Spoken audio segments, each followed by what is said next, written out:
భూలోకమందును పరలోకమందును పరిశుద్ధుడు పరిశుద్ధుడు పరిశుద్ధుడని కొనియాడబడుతున్నటువంటి దేవునికి స్తోత్రాలు. మీకందరికీ నా హృదయపూర్వకమైన వందనాలు చెల్లిస్తూ ఉంటున్నాను. మనం గడిచిన దినాలలో సంఘం అంటే ఏంటి, సంఘం యొక్క సంకల్పం ఎలా జరిగింది అనేటువంటి విషయాన్ని గురించి ఆలోచన చేశాం. అయితే ఈ సమయమందు మరొక విషయాన్ని గురించి మనం ఆలోచించేద్దాం. ఏంటంటే ఈ యొక్క సంఘము సంకల్పించడానికి మునుపు దీనిని కూర్చున్నటువంటి విషయాలు ఏమన్నా ఉన్నాయా? విషయాలు అంటే దీని గురించి ఏమన్నా ముందుగా ప్రవచించడం జరిగిందా అనేటువంటి విషయం మనం తెలుసుకోవాల్సినటువంటి అవసరత ఎంతైనా ఉంది.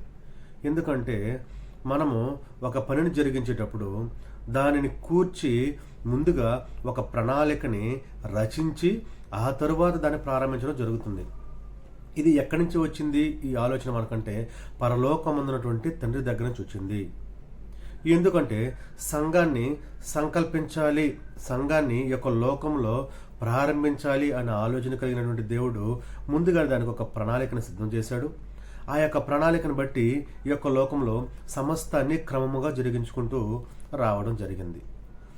ఆ యొక్క సంఘమును కూర్చున్నటువంటి విషయాలు కూడా ఇదే రీతిగా జరగడము మనం చూస్తూ ఉన్నాం గ్రంథంలో. ఆ యొక్క విషయాలు ఏంటి అని మనం ఆలోచించేద్దాం.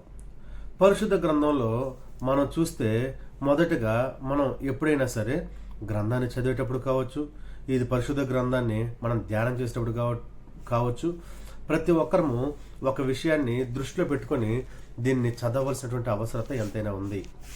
ఏంటి ఆ విషయం మనం ఆలోచన చేస్తే, పేతురుకి రాసినటువంటి 2వ పత్రిక 1వ అధ్యాయం 20-21 వచనాలు ఇవి మనకు అందరికీ తెలిసినటువంటివి. నేను చదువుతాను చూడండి. ఒకడు తన ఊహను బట్టి చెప్పుట వలన లేఖనములు ఏ ప్రవచనము పుట్టదని మొదట గ్రహించుకొనవలెను. ఏలయనగా ప్రవచనము ఎప్పుడూ మనుషుని ఇచ్చను బట్టి కలుగలేదు, కానీ మనుషులు పరిశుద్ధాత్మ వలన ప్రేరేపింపబడిన వారై దేవుని మూలముగా పలికిరి.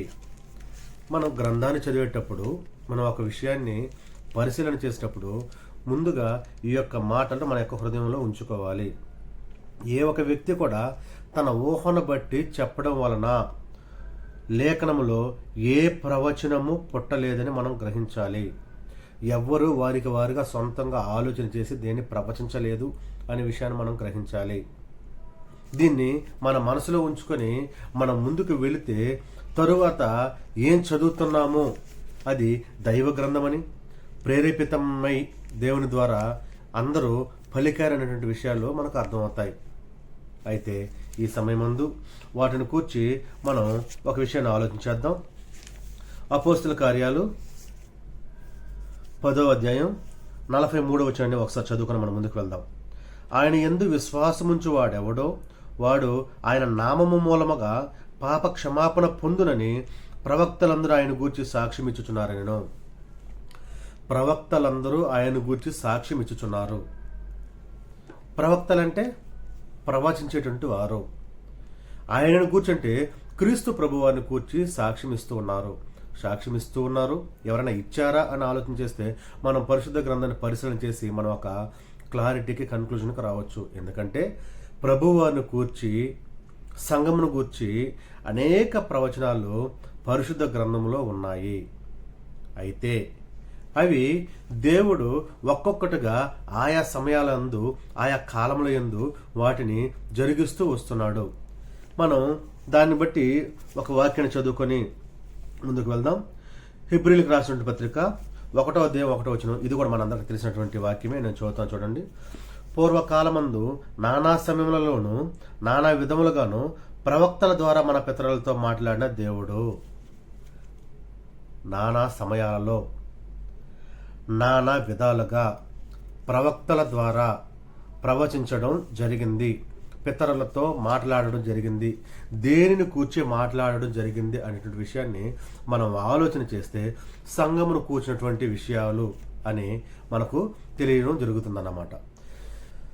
దేవుడు తన సంకల్పాన్ని ఈ యొక్క భూలోకంలో నెరవేర్చడానికి దాదాపుగా మనం ఆలోచన చేస్తే 4000 సంవత్సరాల కాలము పట్టిందనేటువంటి విషయం మనకు అర్థమవుతూ ఉంది. సృష్టి ఆరంభం నుంచి క్రీస్తు ప్రభువారు వచ్చి సంఘమును స్థాపించే వరకు మనము ఆలోచన చేస్తే దాదాపుగా 4000 సంవత్సరాలు. ఈ 4000 సంవత్సరాల కాలాల్లో అనేక మంది ప్రవక్తల ద్వారా సంఘమును కూర్చున్నటువంటి విషయాలు ప్రవచిస్తూ వస్తూ ఉన్నారు దేవుడు. ఆ విషయాన్ని మనం పరిశీలన చేద్దాం. ఇప్పుడు ఎఫెసీయులకు రాసినటువంటి పత్రిక 3వ అధ్యాయం 5వ వచనం నుంచి 11వ వచనం వరకు చదివిన, కొరింథీయులకు రాసినటువంటి మొదటి పత్రిక 2వ అధ్యాయాన్ని మనం పరిశీలన చేసిన, ఎఫెసీయులకు రాసినటువంటి పత్రికలో 1వ అధ్యాయం 9వ వచనం నుంచి 12వ వచనం వరకు చదివిన, రోమీయులకు రాసినటువంటి పత్రిక 16వ అధ్యాయం 25వ వచనం చదివిన ఈ విషయం మనకు చాలా తేటతల్లంగా ఇక్కడ ప్రకటించడం జరిగింది. నేను ఇక్కడ చదువుతాను చూడండి. రోమిలకు రాసినటువంటి పత్రిక ఒక వచనం చదువుకుందాం. 16వ అధ్యాయం 25వ వచనం. సమస్తమైన అన్యజనులు విశ్వాసమునకు విధేయులగునట్లు అనాది నుండి రహస్యముగా ఉంచబడి ఇప్పుడు ప్రత్యక్షపరచబడిన మర్మము నిత్య దేవుని ఆజ్ఞ ప్రకారము ప్రవక్తల లేఖనముల ద్వారా వారికి తెలియబడి ఉన్నది.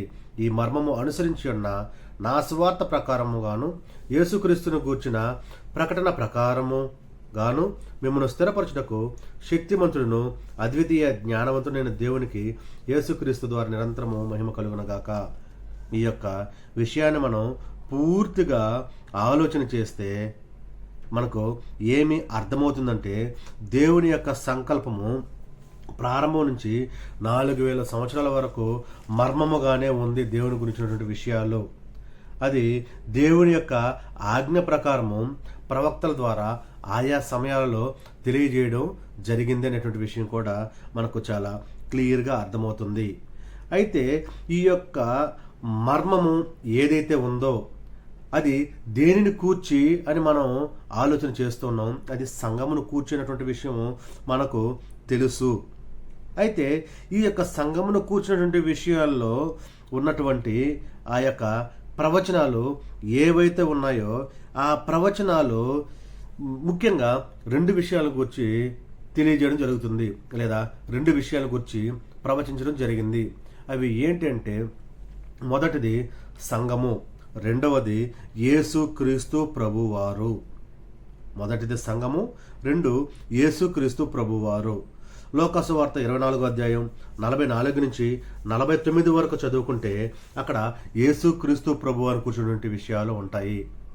అదే రీతిగా దానియేలు గ్రంథంలోనికి వెళ్ళి 2వ అధ్యాయం 44వ వచనం నుంచి మనం ఆలోచన చేస్తే సంఘములకు సంబంధించినటువంటి విషయాలు ఉంటాయి. ఈ 2 విషయాలను బట్టి మనం ఆలోచన చేయాల్సింది, మనం అర్థం చేసుకోవాల్సిన విషయం ఏంటి అంటే, ఈ యొక్క ప్రవచనం ఏదైతే ఉందో ఆ ప్రవచనాలు 1 సంఘమును కూర్చి, 2 యేసుక్రీస్తు ప్రభువారిని కూర్చున్నటువంటి విషయాలై ఉన్నాయి అని మనం ఆలోచన చేయాల్సినటువంటి అవసరత ఎంతైనా ఉంది. పాత నిబంధన కాలంలో ఉన్నటువంటి విశ్వాసులు అందరూ కూడా యేసుక్రీస్తు ప్రభువారు మన కోసం వస్తారని, రాజ్య స్థాపన చేస్తారు అనేటువంటి వాటి కొరకు ఎదురు చూస్తున్నట్టుగా మనం గ్రంథంలో చదవచ్చు. లోకాసు వార్త 24వ అధ్యాయం 21వ వచనం నుంచి చూసినా, అదే లోకాసు వార్త 23వ అధ్యాయం 50వ వచనం నుంచి చదువుకుంటూ వస్తే మనకు ఆ విషయాలు క్లియర్గా తెలుస్తాయి. వారు యేసుక్రీస్తు ప్రభువారు ఎప్పుడు వస్తారు అని, ఆయన రాజ్య స్థాపన ఎప్పుడు చేస్తారు అనేటువంటి విషయాలు వారు వాటి కొరకు కనిపెట్టుకుని ఉన్నట్టుగా మనం గమనించవచ్చు. అయితే మనం ఇక్కడ ఆలోచన చేయాల్సింది ఏంటంటే, ఇప్పటి వరకు మనం చెప్పుకుంటూ ఉన్నటువంటి విషయాల్ని మనం ఆలోచన చేస్తూ ముందుకు వెళ్తే అక్కడ మనకు ఒక ముఖ్యమైనటువంటి ఉద్దేశం కనిపిస్తుంది. ఏంటి ఆ ఉద్దేశం అని మనం ఆలోచన చేస్తే, ప్రవచించేటువంటి ప్రవక్తలందరూ ప్రవచించినటువంటి ప్రవచనాలన్నీ